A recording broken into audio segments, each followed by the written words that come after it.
Number 10, Natch Mystium's Addicts. This is, of course, part 2 of the black metal series that they have going on. This was an album that I didn't think was really going to be ranked this high because it was an album that I listened to a couple of times whenever it was initially released and then kind of largely forgot about it, not going to lie. However, in the past couple of months, as I've needed to revisit these albums in order to amass this list, this has been an album that has stood out. It's been one that is well crafted, not to mention they included a lot of 1980s style a little bit. It's kind of a strange thought, almost like a dark wave type thing. And the whole thing just meshes together very well, and that's something that really has impressed me about this record. Whenever I listen to it now, there's no real flaw to it. And that's why it's number 10. And starting off the top 10 for 2010. We're getting down to the nitty-gritty. Number 9, Triptychon, Esperanza Diamonds. I just bastardized that, and I know, but I don't care because you know what I'm talking about. This is, of course, a triumphant return of Tom Gabriel Warrior Fisher. Celtic Frost, no more. Triptychon, however, rising from the ashes like the mighty phoenix, releasing a crushing doom metal release. This is Celtic Frost on steroids, ladies and gentlemen. You see a lot of the Celtic Frost elements within this particular group. However, it's cranked up to 11. Not to mention, they take it, they expand it out, they just sort of expand it a little bit like you would see with like silly string or with clay. They just stretch it out. Like elastic almost. Like it's a great release. Got to see these guys live. They're fantastic live. They're phenomenal. Pick this up if you haven't already. Number 8, Exodus, Exhibit B, The Human Condition. This is, of course, from the Atrocity Exhibition series. Wow. I remember whenever I did my review, I said that my principal complaint, and the only complaint that I could muster up was the fact that it was a little too long. It seemed like they were trying to pack way too much into one particular release where they could have maybe saved a couple of songs for Exhibit C. However, whenever you're listening to the album, no matter what, no matter the fact that it's over 70 minutes long, it's a thrasher piece. Doesn't matter because you're still listening to it, you're still loving it, and you're not skipping a beat, you're not skipping a track. It's obviously going to be on the list. This is a great release. I know that there's a guy out there who was doing reviews for a little while. Was his number 1 album of the year way back whenever it was first released. Has his principles changed? I don't know. I haven't seen a video from it in a while. However, just goes to show you the impression that these guys left with this particular release. Exodus, good job. Number 7, Orphan Land, The Never-Ending Way of Ore Warrior. The first real epic progressive metal release of this year, and not to mention a damn fine one. Steven Wilson had his greasy paws on this, so you knew that I was going to love it. But I love Orphan Land to begin with, so Steven Wilson's interaction, it was pretty trite and pretty plithy to me. It wasn't something that was going to necessarily make or break it. This is an album that is very well put together, not to mention the storytelling element, and the arc is very well put together as well. These are songs that will remain in your head. New Jerusalem reminds me a lot of Building the Ark. Not to mention there are many elements in here that you did not see on their previous records. You see some brutality. However, you see that sinister progressive side still shine forth very, very well and with a lot of expertise. Not to mention, if you want to be tried and true with this, this is the highest a progressive metal record hit this year. Yeah. This really was the year of thrash and black metal. Speaking of. Number 6, black metal returns, baby. Wataine's Lawless Darkness. Now, I admit, whenever I first checked out this disc, I didn't think much of it. Okay, I'm lying. This album was fucking awesome. From the very first note to the very end of this record, you can definitely see where black metal is going to be going in the future.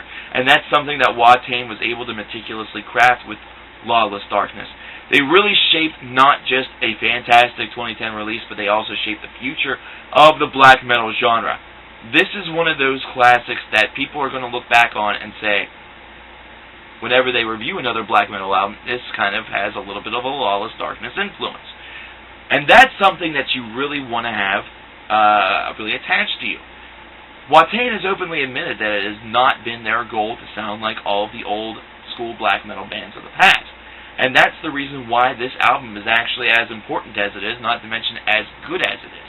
because not only is it just a solid body of work, but it is also unique. And uniqueness definitely counts. Number 5, Equilibrium's Recreator. This album actually was number 1 over at Metal Storm for a number of weeks throughout the summer. And whenever I listen to it, I could definitely see why. Definitely an epic, folky type feel to it that has a lot of deathy black metal stylings to it, a little bit of a melodic side to it. This band has just about everything but a partridge in a pear tree. And I only added that in because it's the fucking season. Personally, I think the partridge is probably dead. The pear tree is probably being used as a baseball bat. I mean, I don't know, fuck. This is a really solid album. The one thing that a lot of people may say is that it sounds a little bit repetitive, that there's a lot of stuff in there that's kind of redundant. However, I tend to disagree a little bit with this. This is telling a story. This is something where they are really accentuating the particular part of the song that they need to accentuate. There is plenty of riffing here, plenty of notes per minute to make any mathematician go brain dead, not to mention just overall a fun experience, and one that I keep going back to over and over again. Number 4, Iron Maiden's The Final Frontier. I actually thought this was going to be number 1 for a long time. This is a great release, the 15th album that Iron Maiden has released. And let me tell you, this is their most progressive, their most epic, their most dynamic, and also, consequently for some fans, the hardest to kind of get into. However, once they are able to get into this, once they see the light, which I saw immediately, instantly. Yes, I want some instantly, please. Once you're able to see the light, this album shines forth like a beacon of hope. Of course, a lot of people thought this was going to be Iron Maiden's final release. It is, of course, thus since been confirmed that it will not be. This is not the final frontier, folks. However, the final frontier by Iron Maiden is number 4. Number 3, Aleo by Rotting Christ. You might be thinking, wow, this actually beat out Iron Maiden. Well, yeah. Again, this is one of those things where it was an early release, so it gets a little bit forgotten about whenever you hit the middle of the year, but once you hit the end of the year and you start to revisit these things, you start to remember exactly what caused you to pick this album up, what caused you to love this record. This is traditional black metal, done in Rotting Christ's unique melodic style, and let me tell you, they just keep getting better and better. Let me tell you, their last couple of albums have been very, very solid. And this was after a couple records that maybe went a little bit off course for them. But Rotting Christ is a legacy at this particular point. They've been around since the early 1990s. Their stuff is legendary, and this album is legendary. Good stuff. We're entering into the top 2. This silver medal goes to Overkill's Thrasherpiece, Ironbound. Wow. Holy shit. Now listen, the last couple Overkill albums are not bad whatsoever. Don't get me wrong. But let me tell you, they don't hold a candle to this. Ironbound is an amazing release. This is one of those thrash records that come along once every couple of years, perhaps. This is a legendary album in the making. This is going to be an album that a lot of people are going to be remembering for years to come. And you can see it. This is something that's on the tips of the tongues of a lot of people. This is something where a lot of people are going to be examining this record tirelessly and tediously, and have been throughout the entire year. The only thing that has to be said about this is that the green and black is back, baby, and this album is for real. This album is legit. This album is monstrous.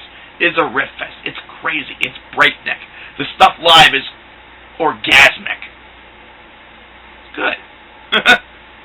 And that brings us, of course, to the number 1 album of 2010, Axomia Ethica Odine by Enslaved. For all the accolades that I just offered to Overkill, Enslaved tops them all. At first, I thought to myself, is there any way they could top my favorite album, which is Monumention? And Enslaved was like, yeah, we can. Progressive black metal at its very best. All I almost need to say. Why? Because a lot of you agree that this is not only list-worthy, but it's number 1 worthy. This is something that really is not just an opinion that I have, folks. This is something that a lot of you are feeling. This is an album that has had a sheer dominant power something that is extended throughout the latter part of this year, and something that is going to be remembered for years to come.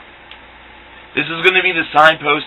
This is going to be pretty much the modus operandi that a lot of bands are going to want to replicate. Awesome record, very well done. I don't have anything else to say about it because it's just that good. The album speaks for itself and speaks in volumes so high that Spinal Tap's ears explode. And with that said, ladies and gentlemen, 2010 has been an amazing year for metal. It's been an amazing year for the Cover Killer Nation channel. And it's been amazing to share that with you guys. Thank you very much, as always. I just want to thank all of the reviewers, all of the fans, everybody, all the encouragement that the music review community that has gotten over the year 2010. And let me tell you, keep on commenting, keep on sending us album requests, keep on supporting this community because it's a strong, tightly knit community, and we like to do these things for you. We like to talk about the newest of the new, but we also like to take a trip to the past. I know I at least do. With that said, 2011 is quickly approaching. And I will say this, 2010, it's going to be one hell of an act to follow. Take care, guys. Have a good one. Merry Christmas.